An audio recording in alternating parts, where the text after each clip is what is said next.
A listener named David in Bristol, Connecticut writes in, Pastor John, over the years, the desiringgod.org website has published a few excerpts from your decades of personal journals. For you, what exactly is the purpose of journaling in the Christian life? I think about journaling in two pretty distinct ways, although they overlap. Number one is the diary kind of journal keeping. That means that you come to the end of your day and you take a few minutes and you narrate your life. You just write down the important things that happened during the day and maybe some comments about them. And each day you sum up what happened. And I think if you reflect on God's hand in all of that, this can be enormously valuable as a record of God's faithfulness and a record of your own failures and successes, for your own humility and encouragement. For example, Psalm 105:5 says, "Remember the wondrous works that God has done." Well, goodness gracious, how many thousands of wondrous works in my life that God has done have I forgotten? But wouldn't it be wonderful if they were recorded and periodically I could dip in and remind myself of God's wonderful kindness to me over the years?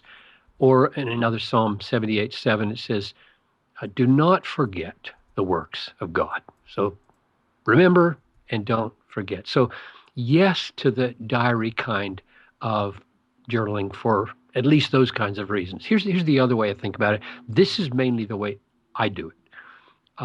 Journaling is a kind of thought notebook for the purpose of insight clarification and insight preservation. This is not so much for recording what's going on in your life as what's going on in your head and your heart. Not as if they're separable. In fact, most of my discoveries of head clarification and heart clarification are because of things I'm going through as a dad or a husband or a pastor or a friend or something like that. Now, of course, there's every manner of combination of those two ways of seeing journaling, life narration and thought preservation and clarification. I see what I do mainly in the second category, but very often it's life issues that prompt the insights. So let me just say a word about those two things, clarification of thought and preservation of thought. Not everyone is like me in this regard, but I think more are than know it. I think, namely, writing out your thoughts helps you know what you think. In fact, I've gone so far to say sometimes, I don't know what I think until I write it down. My mind is so muddled until I start to sort it out on paper or on the screen. Almost everything working, almost everything worth thinking through is more complex than I can hold in my head all at once. They say Einstein, I read this a few years ago and I thought, yeah, there are people like that. They say Einstein's genius was that he could hold an idea in his mind for days and continually look at it from 100 different angles. Well, not me. As soon as I'm on the third angle, the first one is starting to fade away, and the connections between 2 and 3 and 1 are becoming so many and so tangled and interwoven. Everything is becoming an absolute jumble in my head.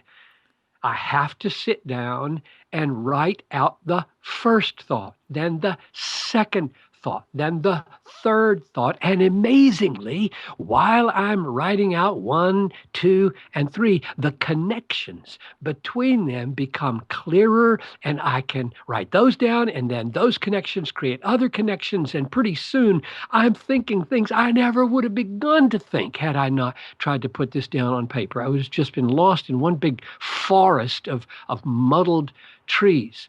So idea or thought clarification is a huge reason for journaling in a thought notebook. And I would stress here that most of what I'm talking about here is Bible.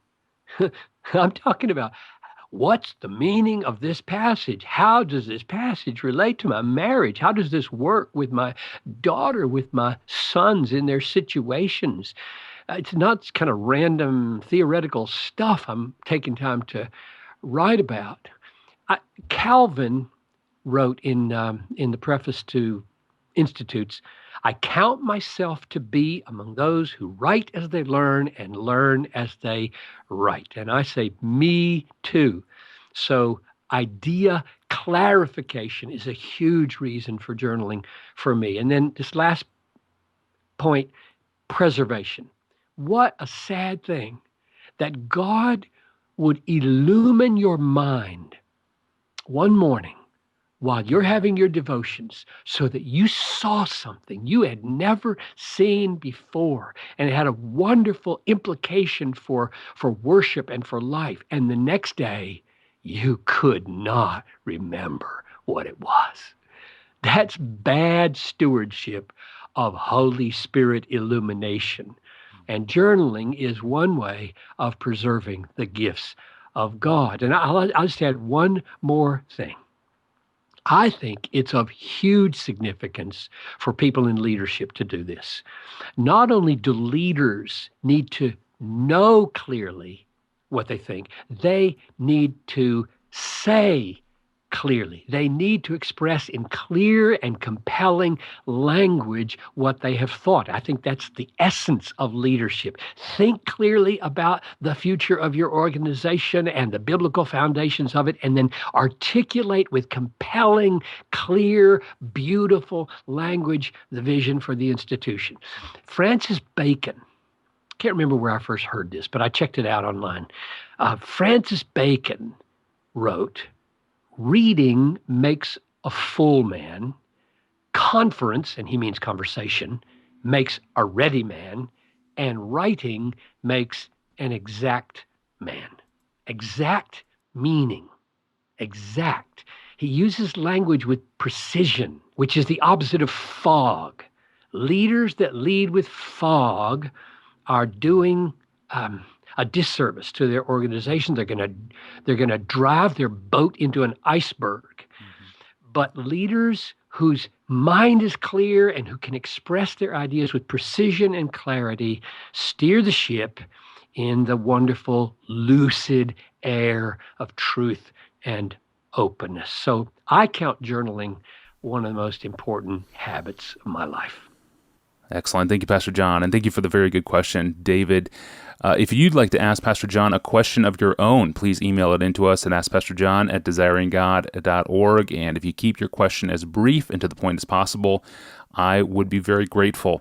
And of course, we especially appreciate and welcome follow-up questions that come to mind after you listen to a previous episode in this podcast series.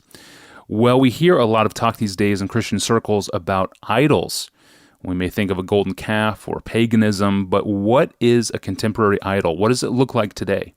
I'll ask Pastor John that question tomorrow. I'm your host, Tony Reinke. Thanks for listening to the Ask Pastor John podcast.